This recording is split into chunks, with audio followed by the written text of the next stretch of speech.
Hello dear friends, मैं sir Ashok Kumar. Science की class अपनी चल रही है 10th क्लास के लिए और अपने चैप्टर लिया था होता है इलेक्ट्रिसिटी।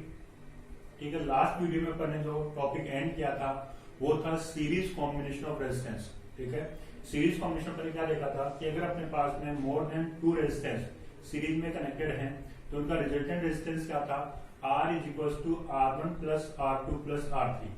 ठीक है, और अपन इसको जनरल फॉर्म में भी लिखा था R is equal to R1 plus R2 plus R3 dot dot dot plus Rn तक देखा था। ठीक है, और अपन एक इंपॉर्टेंट रूल निकाला था कि अगर रेजिस्टेंस सीरीज कॉम्बिनेशन में है तो उस केस में जो सर्किट का रेजिस्टेंस है वो क्या होगा, बढ़ जाता है, उसमें से करंट क्या होगा, कम फ्लो होगा।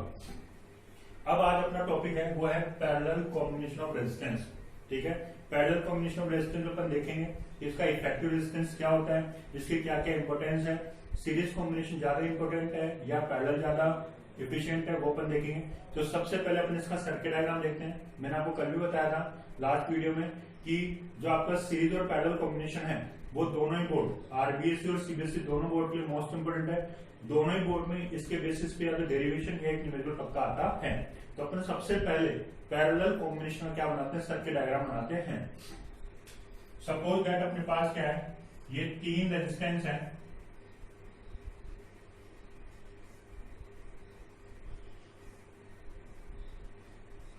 ठीक है, ये रेजिस्टेंस R1 है, ये रेजिस्टेंस R2 है और ये रेजिस्टेंस R3 है। ठीक है, इन तीनों रेजिस्टेंस का इनिशियल पॉइंट क्या है, सेम है, और जिनका टर्मिनेटिंग पॉइंट है वो भी क्या है, सेम है। ठीक है, जब इनका टर्मिनेटिंग और इनिशियल पॉइंट सेम है इसमें से अपन क्या कह सकते हैं, ये कौन सा कॉम्बिनेशन हो गया, पैरेलल कॉम्बिनेशन हो गया। ठीक है, अगर ये प्लस है और ये माइनस है तो प्लस से तीनों के तीनों इनिशिएट हो रहे हैं और माइनस पे क्या हो रहा है, टर्मिनेट हो रहे हैं। तो जब रेजिस्टेंस का इनिशियल पॉइंट और टर्मिनेटिंग पॉइंट सेम होता है तो मैंने आपको बताया तो कौन सा कॉम्बिनेशन होता है, पैरेलल कॉम्बिनेशन होता है। तो आपका R1 R2 R3 कैसे हो गया, पैरेलल कॉम्बिनेशन हो गया। और अपन इसमें क्या करेंगे, पोटेंशियल डिफरेंस मेजर करने के लिए वोल्टमीटर लगाएंगे और वोल्टमीटर क्या होता है आपका पैरेलल कॉम्बिनेशन में आएगा। तो यहां से अपन क्या करेंगे, वोल्टमीटर इसके पैरेलल कॉम्बिनेशन में कनेक्ट कर देते हैं। ठीक है, ये रेजिस्टेंस हो गया, क्या होगा, वोल्टमीटर हो गया। तो डाउट इसके बाद अपने पास होगा कि अपने करंट मेजर करना है तो अपन क्या करेंगे, इसमें एम्पियर लगा देंगे सीरीज कॉम्बिनेशन में। और उसके बाद में अपने पास क्या होगा, एक आउटपुट के लिए अपन एक बल्ब लगा दिया। नेक्स्ट अपने पास क्या होगा, एक स्विच होगा। ठीक है, स्विच के बाद अपन इसको कनेक्ट कर देंगे बैटरी से। ठीक है, और ये बैटरी आप कनेक्ट करेगी इससे माइनस एंड प्लस। ठीक है, अब क्या होगा कि इसमें जो V है वो तीनों रेजिस्टेंस के लिए सेम होगा, लेकिन सपोज दैट जो करंट I है, जो करंट I है वो करंट क्या होगा, तीनों रेजिस्टेंस में इस जंक्शन पे क्या होगा, तीनों रेजिस्टेंस में डिवाइड जाएगा। तो सपोज दैट यहाँ पे करंट आपका I1 फ्लो है, यहाँ पे करंट आपका I2 फ्लो है और यहाँ पे करंट आपका I3 फ्लो हो रहा है। रेजिस्टेंस R1 में जो करंट फ्लो रहा है वो I1 है, रेजिस्टेंस R2 में जो करंट फ्लो रहा है वो I2 है और रेजिस्टेंस R3 में जो करंट फ्लो रहा है वो क्या है, I3 है। और मैंने आपको कल भी बताया था कि जो वोल्टमीटर होता है उसका आइडियल रेजिस्टेंस कितना होता है, इनफाइनाइट होता है। क्यों, क्योंकि जो वोल्टमीटर होता है वो केवल पोटेंशियल डिफरेंस को मेजर करता है। जब पोटेंशियल डिफरेंस को मेजर करता है तो इसमें करंट का फ्लो नहीं होगा, करंट का फ्लो नहीं होगा। इट मींस क्या कह सकते हैं अपन, जो वोल्टमीटर होता है उसका आइडियल रेजिस्टेंस कितना होता है, इनफाइनाइट होता है। इट मींस इस वोल्टमीटर से करंट फ्लो नहीं होगा और ये वापस यहाँ कनेक्ट होकर क्या आ जाएगा, यहाँ वापस करंट क्या आ जाएगा, आई फ्लो हो जाएगा। ठीक है, अब अपन जान देंगे कि जो अपना सीरीज कॉम्बिनेशन था तो सीरीज कॉम्बिनेशन में जो फिजिकल क्वांटिटी करंट थी वो कंजर्व थी। मींस सर्किट में क्या होती, आई अमाउंट का इक्वल करंट फ्लो रहा था, बट यहाँ पे पोटेंशियल डिफरेंस जो फिजिकल क्वांटिटी वो कंजर्व रहेगी। मींस तीनों रेजिस्टेंस के लिए R1 R2 R3 के लिए जो आपका पोटेंशियल डिफरेंस वो क्या रहेगा, V ही रहेगा। तो जो डेविएटिंग क्वांटिटी है वो क्या होगी, यहाँ पे आपके पास करंट हो चुकी है। इट मींस अपन क्या कह सकते हैं कि इस जंक्शन में जो करंट I है वो 3 पार्ट में डिवाइड हो गया। तो अपन क्या बोल सकते हैं, I is equal to I1 plus I2 plus I3। At the junction the incoming current is equal to the sum of outgoing current. तो I क्या हो रहा है, इनकमिंग है, तो I1 plus I2 plus I3 क्या आउटगोइंग है। तो I करंट जो है वो इन तीनों करंट्स के सम के इक्वल हो जाएगा। इसको अपन नाम देते हैं equation number first. Now according to Ohm's law, V is equals to what, IR implies that I is equals to what, V upon R. Equation number second. अपने को I1, I2, I3 की values निकालनी है, तो V equals to I R, Ohm's law होता है, तो V equals to I R, तो I equals to V upon R। Similarly I1 is equals to V upon R1, equation number 3rd. Similarly I2 is equals to V upon R2, equation number 4th, and I3 is equals to V upon R3, equation number 5th. ठीक है, equation number 2nd, 3rd, 4th और 5th की value equation number 1 में put करने पे तो अपने पास क्या आएगा, by equation 1st, 2nd, 3rd, 4th and 5th I is equals to I1 plus I2 plus I3। I की वैल्यू क्या है, V upon R, that is V upon R is equals to V upon R1 plus V upon R2 plus V upon R3। V upon R, V common आ गया, 1 upon R1 plus 1 upon R2 plus 1 upon R3। V से V cancel, तो 1 upon R is equals to 1 upon R1 plus 1 upon R2 plus 1 upon R3। It means जो effective resistance है वो क्या है, इसका रेसिप्रोकल हो जाएगा, जो भी इंडिविजुअल रेजिस्टेंस है उनके रेसिप्रोकल्स के सम के इक्वल होता है। अब अपने पास कंडीशन आती है कि सपोज दैट केवल दो रेजिस्टेंस है, तो 1 upon R is equal to 1 upon R1 plus 1 upon R2। ठीक है, अगर दो रेजिस्टेंस है तो 1 upon R is equal to 1 upon R1 plus 1 upon R2। 1 upon R is equal to LCM आ गया R1 R2, that is R2 plus R1, इसका reciprocal कर दो तो R is equal to what, R1 R2 upon R1 plus R2। तो अगर आपके पास में दो रेजिस्टेंस है तो उसका इक्विवेलेंट रेजिस्टेंस जो आएगा, इफेक्टिव रेजिस्टेंस आएगा, वो रेशियो आएगा multiplication of the resistance to the addition of resistance. तो अपने पास अगर दो रेजिस्टेंस हो तो अपने पास ऐसा आएगा, सपोज दैट दोनों रेजिस्टेंस इक्वल हो। ठीक है, तो यहां से अपने पास क्या आ जाएगा, जो R इक्विवेलेंट आएगा वो आएगा R into R upon R plus R। ये जो R1 और R2 है इनका मैग्नीट्यूड सेम है और वो R है, तो जो R इक्विवेलेंट है वो क्या R into R upon R plus R। तो that is R equivalent is equals to R square upon 2R, R से पावर कट गई तो R इक्विवेलेंट कितना हो गया, R अपॉन 2।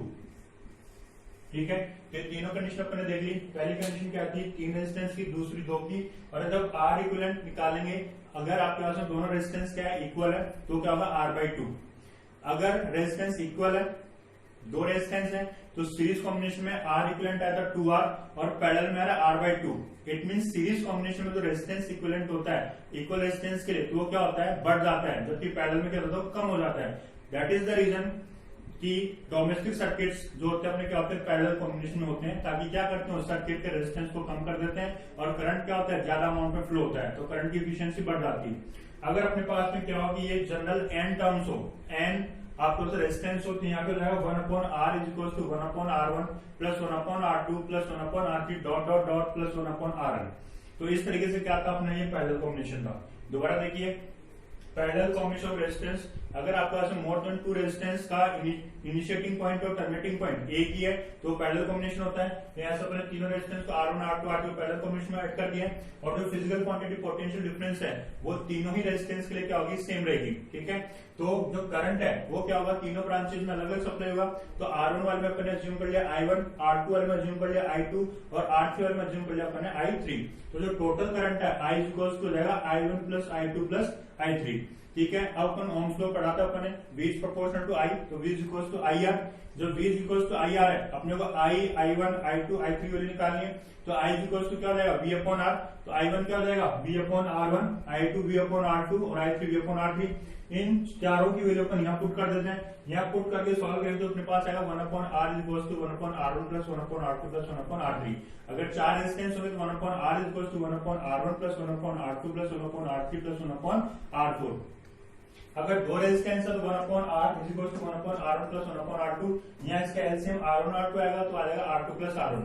रेसिप्रोकल कर देंगे तो R जो आएगा R1 R2 upon R1 plus R2। Suppose that R1 R2 दोनों सेम है तो क्या होगा, आर इक्वल रहेगा R into R upon R plus R, तो R square upon 2r, R से एक पावर करके तो r/2। It means effective resistance क्या होता है, पैरेलल कॉम्बिनेशन में कम हो जाता है। तो होप आपको ये समझ में आएगा। आप सीरीज और पैरेलल के एक बार नोट डाउन कर लीजिए, उनको बिना देखे करने की कोशिश कीजिए, इनका डायरेक्शन आता है। अब अपन सीरीज और पैरेलल कॉम्बिनेशन एक एग्जांपल करके देखते हैं। सपोज दैट आपको कोई ऐसा न्यूमेरिकल गिवन होगा जिसमें आपको एक सर्किट गिवन है और आपको पता करना है कि ए टू बी में, सर्किट ए टू बी में जो इफेक्टिव रेजिस्टेंस है वो क्या होगा। ठीक है, तो सपोज अगर अपन ए टू बी निकालना तो सबसे पहले अपने क्या करना है, किसी पॉइंट ए या बी को फिक्स करना होगा। ठीक है, तो अपन ए के लिए जाते हैं, तो ए के लिए पाथ दो पाथ आ गए, एक तो 2 ओम की तरफ और एक 5 ओम की तरफ। ठीक है, तो अपन को दोनों में से एक पाथ को सिलेक्ट करना होगा। सपोज दैट मैं ए से यहाँ आया तो मैंने अपवर्ड पाथ क्या किया, चूज किया। अपवर्ड पाथ में जो 2 ओम और ये जो 3 ओम है ये कैसे हो गए, सीरीज में हो गए। क्यों, क्योंकि ये प्लस है तो माइनस होगा, ये प्लस और ये माइनस होगा।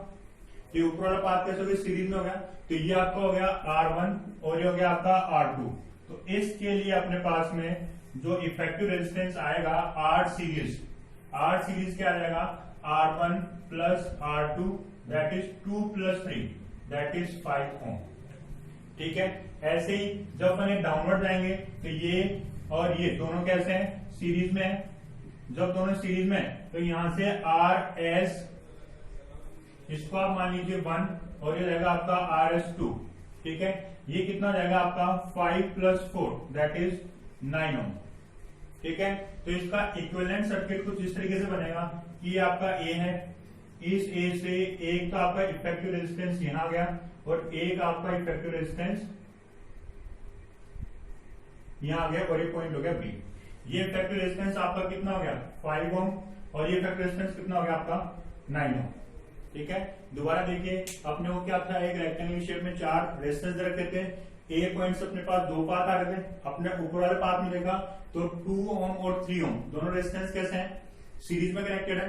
जब दोनों सीरीज में कनेक्टेड है तो R is equal to R1 plus R2, तो R series first 2 plus 3 5 ohm हो गया। ऐसे नीचे वाला जो पाथ था वो भी क्या सीरीज में है, तो 5 ohm plus 4 ohm that is 9 ohm. जब अपन इस सर्किट को सीरीज वाले से हटा के आगे एक्यूमुलेट करते हैं तो ये सर्किट कुछ इस तरीके से बनेगा।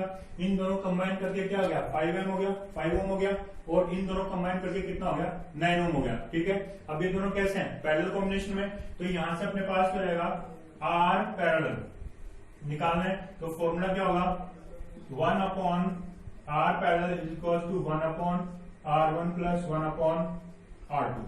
ठीक है, तो 1 upon R parallel is equal to 1 upon 5 plus 1 upon 9। तो यहां से जाएगा आपके पास में 1 upon R parallel is equal to LCM is what 45 that is 9 plus 5। तो 1 अपॉन R पैरेलल कितना हो गए 14 अपॉन 45, तो R पैरेलल कितना हो गया 45 अपॉन 14 ओम।